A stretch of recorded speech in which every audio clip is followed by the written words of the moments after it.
this is just the beginning. Right. And the demand, I mean, the best projections in terms of demand for compute was done by Gartner. And they said 5% of global GDP will be spent on compute. 5%. Oh my God. By 2030. That's the demand we have. So where we are going, I mean, where we're going is literally to the moon. I mean, not by connotation, but physically to the moon. Hello， 大家好，欢迎回到我们的 Max Alpha 访谈系列。在这个系列影片之中，我们会找寻区块链行业中的大人物，包括项目创办人、产业分析师，找他们进行1对1的访谈，试着了解他们是如何看待市场的，并从中找寻大部分人不知道的 Alpha 资讯。在开始访谈影片内容之前，想象一下你自己是天使投资人。那这一次的访谈目的就是看看这个创办人能否说服你把钱投入他们的项目之中，试着去观察他们的讲话逻辑、他们的市场见解，并且在访谈结束之后，在下方跟我分享你自己的看法，看他们是否成功，又是有哪里让你印象深刻。在今天这集影片，我们访问的是 Akash Network 的创办人兼执行长 Greg Osuri。Akash Network 算是一个老牌 AI 项目了，2018年就创立，做的是 Decentralized Compute， 目前在 Crypto AI 领域已经取得不错的成绩。那到底 AKT 代币能否买？我们就马上开始吧。Can you quickly introduce yourself to the audience and what draws you to crypto? Why are you here and how did you end up with Akash? My name is Greg Osuri. I'm the CEO and co-founder for Overclock Labs and one of the co-creators of Akash Network and a core contributor. And Akash is the world's first decentralized supercloud. Supercloud, like the name suggests, is a cloud that sits on top of any cloud-capable compute, primarily from clusters that are heavily underutilized, and brings that to a user in a permissionless and a self-custodial way with a peer-to-peer architecture, so it makes it extremely reliable, extremely cost efficient. We're talking about 80% cheaper than what you would normally see on Amazons of the world, and more importantly, gives you access to resources that you can't normally get on the cloud. For example, high-density A100s or H100s, which are GPUs made by NVIDIA that are nearly impossible to get from your typical Amazons of the world. You can get them on Akash on demand. And why is that? Why can we get high class GPUs? Why that is because there are a lot of unused H100s and A100s stuck in companies that are using them either for training and upgrade to a different model and don't need them anymore, or crypto companies that were doing mining and no longer doing mining, or researchers having large clusters in their universities that finish a training run and now you have unused capacity. There's a lot of chips available, it's just not available to the cloud companies. Gotcha. So what Akash and Deepins in general are very good at this is to go places where your typical cloud cannot go in a permissionless manner and bring those resources out to people that can use them, right? So why crypto is because background I've been a programmer all my life, but the last 15 years I've been primarily focused on open source software. I love open source. I believe open source is why we're able to build the internet, why we are able to have the level of progress we made in software over the last, say, 25 years, right? And what we noticed was open source was under threat, primarily through the centralization that happened about 20 years ago. And a lot of us in the industry, both industry as well as the academia, wanted to have solutions to bring back open source to the cloud. And we were looking at different structures. Open source there were a lot of experiments with open source, great products, but we didn't have much success in great companies. So it made us realize that we have been really approaching this problem really wrong, in a not an ideal way, trying to create a centralized company on open source software. That is not going to work. Right. So we came to the realization, centralization creates companies, open source create communities. So empowering communities mean we need a cohesive way to bring and coordinate open communities. And decentralization is the best way that we saw so far compared to any other ways that we can think about as the best way to coordinate open community. So that's how I fell in love with crypto. Like most of us bought Bitcoin early 2020, 2013, whatnot. Really didn't do much with it except to keep it to buy things that I don't want to say on camera. But in 2015 and 2016, I think we realized the power of programmable Bitcoin. Really, Ethereum launched smart contracts called Ethereum Frontier in 2015. At some conference, people told me about this, like, look, if you like Bitcoin, there is this a new type of Bitcoin where you can program because Bitcoin didn't have programmability. Right. So that's really what sparked my interest. I'm like, okay, if you can make Bitcoin what Bitcoin did to money, if you can make that to every other industry. We were working on Akash, a early version of Akash. That was open source, but it didn't really have the decentralization aspect of it because there was no technology to make it happen. Ethereum certainly proved to be a very promising technology. And this is in 2016. We wrote our first prototype in Ethereum, in fact, and we learned the limitations of its scale. And I mean, there are a lot of issues with Ethereum till date, too. Yep. And then we decided to go Cosmos, but we didn't come to crypto as the first thing we did. We were doing non-crypto stuff before. Akash was non-decentralized before, and then we identified, decentralization can actually get to the next. That's the solutions that you're looking for. Correct, to the problem that we had. Can we say Akash is just like an interlayer that connects the demand side and the supply side, and then everything is powered by the Akash tokens? Is that correct? Right. So Akash token is the primary way you secure the Akash blockchain. Without the token, there is no blockchain, and it is the native currency of the ecosystem, and it is the primary way you pay for resources that you acquire in the ecosystem. Gotcha. Okay, good. I'm in a crypto AI guys, and most people, many projects on the crypto AI side, like Aethir, IO.net, and Render, they're all working on decentralized compute, including Jensen. What sets you apart?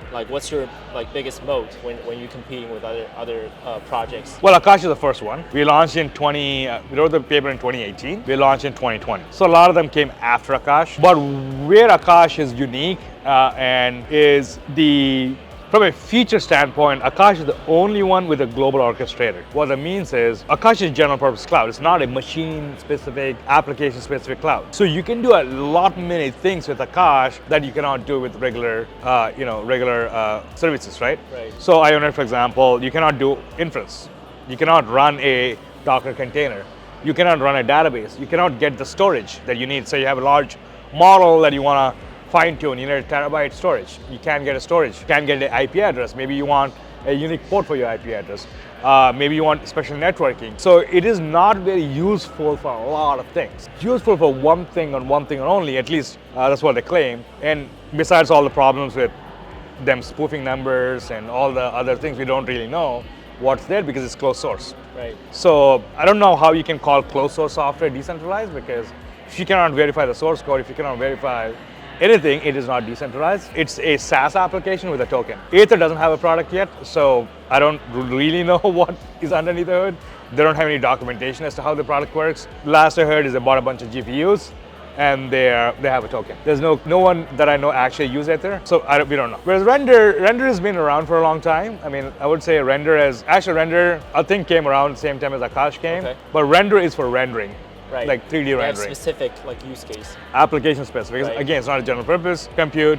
Again, it's closed source. So Akash is the only open source system. Like I said, the reason why we're doing what we're doing is to prevent heavy centralization in the cloud, and that came through closed systems. And we wanted to create open source systems, and we wanted to create ecosystem that can sustain open source software, right? Okay. So that is the value that we came with, whereas a lot of things that came after us were opportunistic, seeing that there's machine learning, seeing that, hey, they want to use crypto to solve machine learning. So I think when you take a different approach to the problem, where you are, in a way that a lot of the later networks that launch are essentially, solutions looking for problems, because if you go talk to, AI people that care about crypto, nobody really cares about crypto, except NVIDIA. NVIDIA integrated Akash because they care about open source and they care about open ecosystems. But nobody cares about crypto. You don't see a lot of traditional AI companies use any other thing, but except for NVIDIA using Akash. So that tells you quite a lot about our values and why we are here, what we're doing. So Akash is fully open source? Fully open source. Okay. It's the only open source,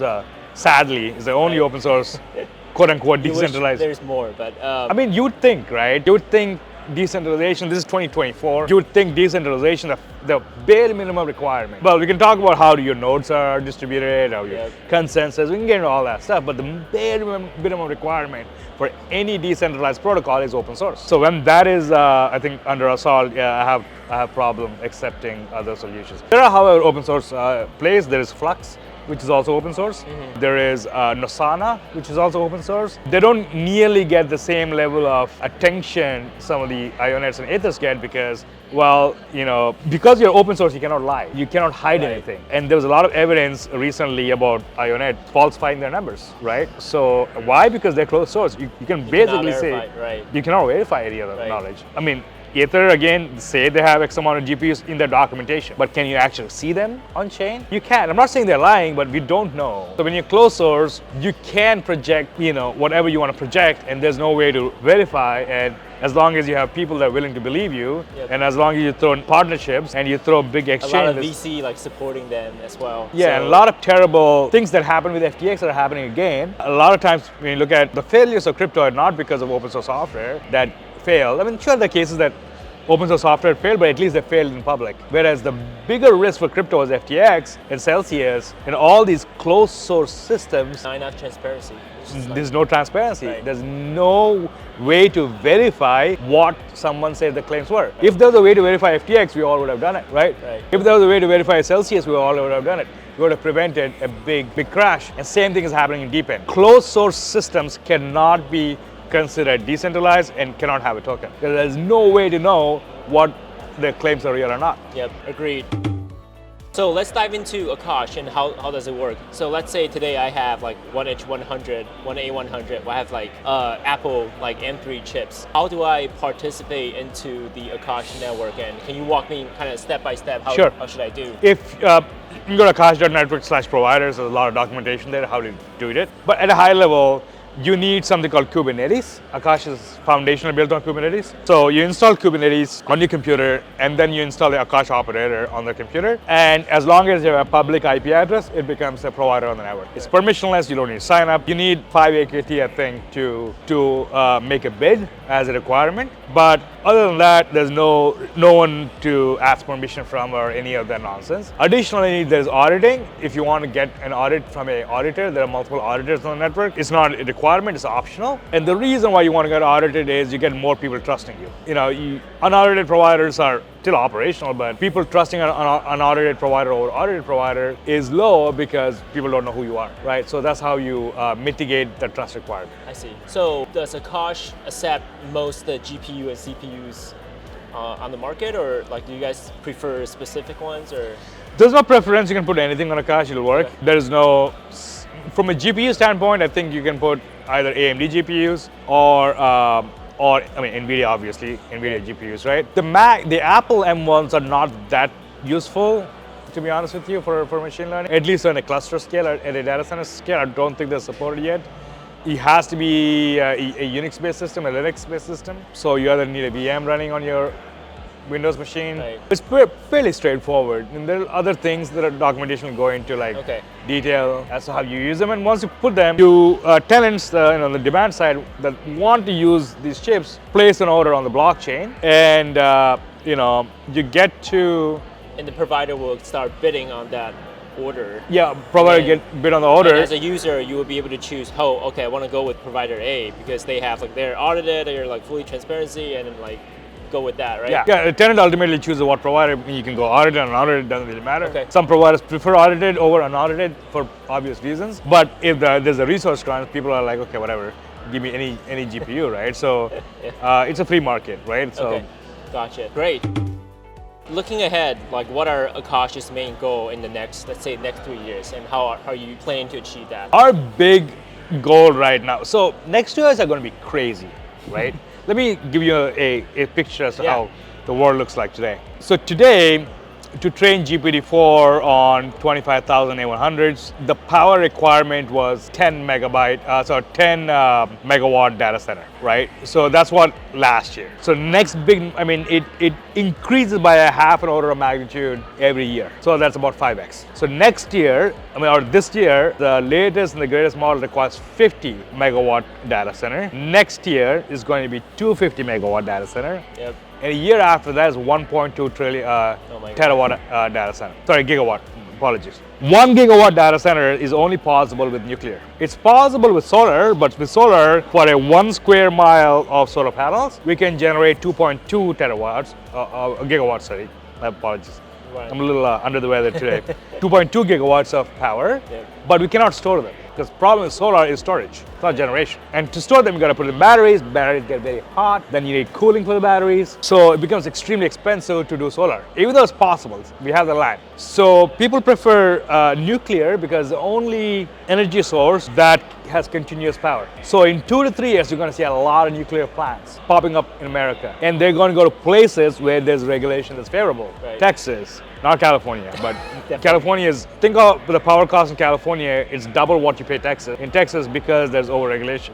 So let's see what happens. But it's very clear that data centers are going to go to places where there is going to be cheap power. The only other place to go where we have cheap power is space. In space, we have continuous sunlight because there's no weather. Right. So, and you have 30% more efficient sunlight in satellites. And there's also another way where you have Starlink, which is Elon Musk's company that does internet satellite. Now they've reduced Starlink to a mobile, to a iPad-sized device, and soon they'll reduce to a mobile phone device. So you're going to get internet directly from satellites. So the best place for a data center in the future, in 2 to 3 years, is going to be a satellite. Because, well, you have continuous energy, right. And 2, if you were to stream using a satellite, the stream has to come from Earth to satellite to Earth again. Right. So instead of going round trip, why don't you put a data center there? Okay. So we're going to have interplanetary data center systems in next few years. So what kind of networks are we looking at to build to achieve that? It's not going to be Amazon's, Google's of the world, even though Amazon is planning to put satellites, put data centers in space with Blue Origin. And so the world is going to be very different in the next couple of years. And what we need to do for Akash is scale distribution to achieve that, right? So that's going to be a primary focus. And right now, we're removing barriers. Most of our usage, we're doing really well. Our revenue, fees collected, increased by 10, in order of magnitude, 10x from the last time we were here in New York at this event. So 10 times more fees in daily fees that we make compared to the same time last year. That's a massive growth. And next year, I want to be 10 times or more than what we are right now. So in order to get there, that's hundreds of thousands of dollars a day. So in order to get there, we need to remove barriers from mainstream adoption. Even though we have most users coming from mainstream, but it's not quite there yet in terms of, are we a Google, are we Amazon, right? So that's the scale aspect we're talking about. I don't want to get into technical features as to how we're going to get there. We need a whole hour to talk about it, but at a high level, I think there's a lot of user experience, a lot of incentive design. Akash is pre-incentives, by the way, so a lot of incentive design, a lot of new capabilities that allow for more clustered type of inference and fine-tuning. So there's a lot of new technologies that figured out how to do distributed training. So we can leverage small GPUs, right? So future is very bright. And I think for me, I personally want to see humanity reach a type 1 civilization in my lifetime. So type 1 is we mastered all the energy sources on Earth. We have mastered weather. The only way to get to type 1 is some massive acceleration from AI, right? If we can empower every human being on the planet to leverage AI so that we have information in our fingertips, we can do so much more with less time, right? I use AI every day. So when we can put humanity at that level, we can get to type 1 civilization. And in order for us to get there, we need compute. We need distributed compute and distributed power. So there's a lot of work ahead of time, and it's very exciting time to be doing what we do. I don't think future generations are going to look back and be like, envy us, because we are shaping the current future, the future currently, right? There's a lot of starting point. This is just the beginning, right? And the demand, I mean, the best projections in terms of demand for compute was done by Gartner, and they said 5% of global GDP will be spent on compute. 5%. My God. By 2030. That's the demand we have. So where we are going, I mean, where we're going is literally to the moon. I mean, not by connotation, but physically to the moon, right? And that's where we're going in the next. What you're planning is capturing those demands as much as possible from the cash. Oh, it has to be. It has to be decentralized. It cannot be controlled by barons, few people that control the future society. I mean, you see AI today is such a remarkable technology. You cannot be amongst few. Then you have digital feudalism. But right now it's controlled by OpenAI and Google and... Not quite. OpenAI sucks the energy out of the air because they are very fast to produce new features. But if you look at most people using AI are now away from OpenAI. Anthropic, we have Google is terrible. The Gemini is, but you have different companies. Like Anthropic is very popular in terms of coding. Yep. OpenAI, Meta Llama released a model called Llama 3.1. It's a 405 billion parameter model. Free model that they open source, right? Yeah, that's very exciting. It's very powerful. That's very powerful. Very powerful model. And 3.2 that came out recently. I was actually quite shocked they open sourced that code. It's good. I mean, I think that's what we're going to see in the future, right? So right now it's Llama, but tomorrow it'll be a decentralized network. From a cost standpoint, I mean, it needed about 30,000 H100s to train Llama 3.1. That can be easily achieved by decentralized networks. And the challenge with current training is you need homogeneous co-located GPUs, but that's changing to heterogeneous geolocated GPUs. That means we have the technology now that can leverage GPUs across the globe that are spread across. So we have all the tools and technologies to get us there. And so Llama, it seems like these clusters need to be local and available, but with the decentralization, we can change that. And we are changing that. Right? So next 2 years, you're going to be able to see this amazing distributed compute networks in our homes. Like I'm building a H100 network in my house in Texas to provide computer cost. I think we're going to see a lot of that micro data centers that are going to be part of the global network. It's not going to be one company. It's going to be space. It's going to be quite a lot of networks it's not going to be like what we have today. That's for guarantee, right? I think space is an incredible next step that we're not looking to. Well, and today, SpaceX is bringing the marginal cost of putting objects into low Earth, low Earth orbit. Right. And I want to see Akash in space. Can you help me understand in the capability-wise, Akash versus like the data, like normal data center? Let's say today I want to train a model, open source model, or an AI model, and I need 4 H100, A100 chips. How does that compare to if I do it like 4 chips over here compared to Akash and I'm renting it out? Is it the same thing or what's the difference? From cost? Right, for a cost versus like training time, Right. So today H100s are the latest and the greatest from NVIDIA, right? H100s today on Amazon, last I checked, were like $12 an hour. They could be lower now, but that same chip is $1.49 an hour on Akash. Yep. And it is the same quality chip. It is H100 with SXM5 interconnected with InfiniBand 3.2. That is a training grade chip. You can use that chip for training, and there are a lot of training that happens on Akash at small scale. So we don't have LLM, large foundational model training, but you have small model training. Right. Because the scale is not yet there. You have lower cost, but not scale. Why? Because in order to scale, you need incentives. And in order for incentives to be efficient, you need demand. And demand, to get your traditional non-crypto demand, you need to have a product that can appeal to your traditional non-crypto users. That means you cannot use tokens. So there is challenging aspects where your typical user that doesn't have crypto cannot use Akash. I see. So we need to break that barrier before we can unlock. Because my next question would be, so I can get cheaper GPUs from Akash, why wouldn't I do that? It's a barrier. You need crypto. So that's the thing that you're working on right now to remove that barrier. Yeah. Once we're going to release a product very soon in the next couple of weeks. So we're calling it trial wallets. Okay. It's frictionless in the sense that, right now you need a wallet in your browser. Installing that, setting it up takes a long time. You need quite a lot of this, and you need to get AKT from Coinbase or whatever, right? AKT is available pretty well in US, Coinbases, Krakens, all the world, but not so widely available in Asia. So we're making some efforts to make it more widely available in Asia. So you do have quite a lot of challenges today that prevent mass adoption. And so once we get that, solve the friction problem, we also will have incentives that has verification too. So verifiability on chain is very important. So with high demand, with good verifiability, we can finally have incentives to unlock scale. Right. Because if you don't have verifiability, people are going to cheat. And if you don't have good demand, you're going to waste the incentives. A lot of the other networks have, thousands of GPUs. I'm like, what's the utilization like? 1%? 2%.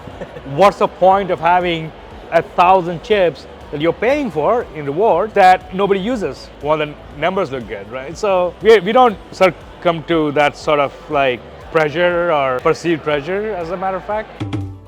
And you mentioned Akash is its own blockchain. Is there any plan to expand to other chains, or do you does it need Akash to be like one single blockchain by itself, or? So Akash is old, right? It's been around for a long time. It launched in 2020 and it never went down a single time. It's very stable, it works really well. If we were to choose something else, we got to choose something that's better than what we have right now. So name one chain that doesn't go down in 4 years, that doesn't get hacked, because Akash never got hacked, because we don't have smart contracts, we don't have exploits. Right. It makes it simple. Extremely safe and stable. So one reason why we need to integrate with other ecosystems is liquidity. How much liquidity is enough? Sure, we can use a little more liquidity, but is that going to move the needle in terms of adoption? No. Or is there any interoperability that like bridges you can set up to move those liquidity to a point? There are other ways to do liquidity, right?